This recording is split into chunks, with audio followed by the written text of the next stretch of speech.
لوگوں کا خیال ہے کہ جب ہم شریعت کی بات کرتے ہیں تو ہم صرف حدود اور جرائم کی سزاؤں اور خلافت کی بات کر رہے ہیں۔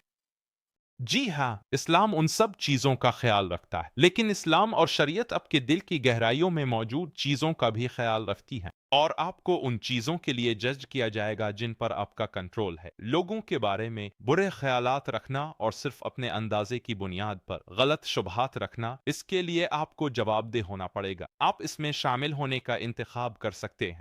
برعکس، لوگوں کے بارے میں اچھے خیالات رکھنا جو عام طور پر اچھے کے لیے جانے جاتے ہیں، وہ مومن ہیں، وہ مسلمان ہیں، پھر آپ کو حسن زن رکھنا چاہیے، سوک زن نہیں، کیونکہ برے خیالات آپ کے دل کو تباہ کر دیں گے اور یہ آپ کے اچھے اعمال کو مٹا دے گا۔ یہ بہت سنجیدہ ہے۔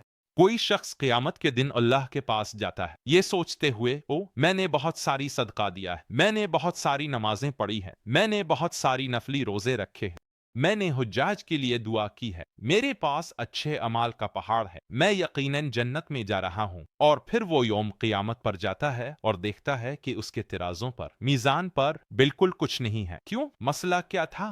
تو اندازہ لگائیں، آپ سوک زن میں مبتلا تھے، آپ نے اپنے ہم ایمان لوگوں کے بارے میں برے خیالات رکھے، آپ کے دل میں یہ بیماری تھی، اور آپ نے سوچا کہ اللہ نہیں جانتا کہ آپ کیا سوچ رہے تھے اور آپ کیا فرض کر رہے تھے۔ آپ نے یہ بات کہی بھی نہیں۔ یہ زبان کا جرم نہیں تھا، یہ دل کا جرم تھا۔ آپ کو لگتا ہے کہ اللہ آپ کو اس کے لیے جواب دہ نہیں ٹھہرائے گا۔ آپ بغیر وجہ کے ایمان والوں کو حقیر سمجھتے ہیں صرف اپنے شک کی بنیاد پر۔ کیا آپ ان کی زندگیوں میں جھانکنے اور ان کی ذاتی زندگیوں میں خامیاں تلاش کرنے کی کوشش کر رہے ہیں؟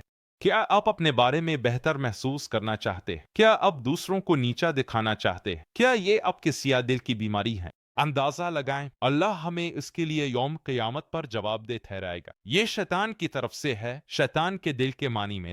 شیطان کا بھی ایک دل ہے اور شیطان کی بھی ایک روح ہے، اور ابلیس کا دل اس وقت ظاہر ہوا جب اللہ نے اسے آدم علیہ السلام کی تخلیق کے ساتھ آزمایا، اور پھر جو اس کے دل میں تھا وہ زبان پر ظاہر ہوا۔ اس نے یہ کہا کہ میں سپیریئر ہوں، میں بہتر ہوں۔ یہی چیز ہے جس سے اللہ نے اسے آزمایا۔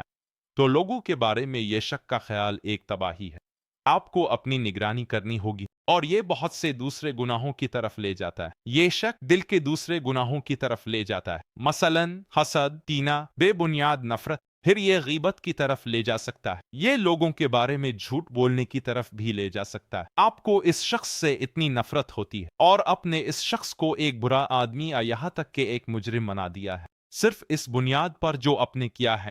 آپ کے دل میں یہ کڑواہٹ ہے، آپ اس شخص کے خلاف کر رہے ہیں، پھر آپ اس شخص کے بارے میں جھوٹ بول کر اسے ظاہر کرنا شروع کرتے ہیں اور اب سوچتے ہیں کہ یہ جائز ہے، تو یہ ایک بدعنوان شخص ہے، تو میں سچائی کو تھوڑا سا موڑ سکتا ہوں لیکن یہ ٹھیک ہے۔ وہ اس کا مستحق ہے کیونکہ لوگوں کو اس شخص کے بارے میں خبردار کرنا ضروری ہے۔ میں جانتا ہوں کہ اس کے دل میں کیا ہے، میں جانتا ہوں کہ وہ برا ہے اور وہ بدعنوان ہے، تو میں لوگوں کو خبردار کرنے جا رہا ہوں۔ ہاں، شاید مجھے مبالغہ کرنا پڑے، لیکن کچھ انڈے توڑ کر ہی آملیٹ بنتا ہے، ٹھیک ہے؟ یہ جائز ہے، اللہ اللہ سمجھتا ہے، میں اللہ کا کام کر رہا ہوں، میں کمیونٹی کی حفاظت کر رہا ہوں، یہی اللہ چاہتا ہے۔ آپ اسے کسی بھی عوامی آوازیں چیز کی بنیاد پر جائز قرار نہیں دیتے تو آپ خود کو جہنم کی آگ کی طرف لے جا رہے ہیں۔ کیوں؟ کیونکہ آپ کے ذہن میں ایک خیال آیا جسے آپ نے بڑھنے دیا، اور اسی طرح لوگ تباہ ہو جاتے ہیں۔ تو کبھی بھی دل میں جو ہے اسے ہلکے میں نہ لیں۔ دل میں جو ہے وہ سب کچھ ہے، زندگی کا پورا امتحان آپ کے دل میں ہے۔ آپ کا دل کیا ہے؟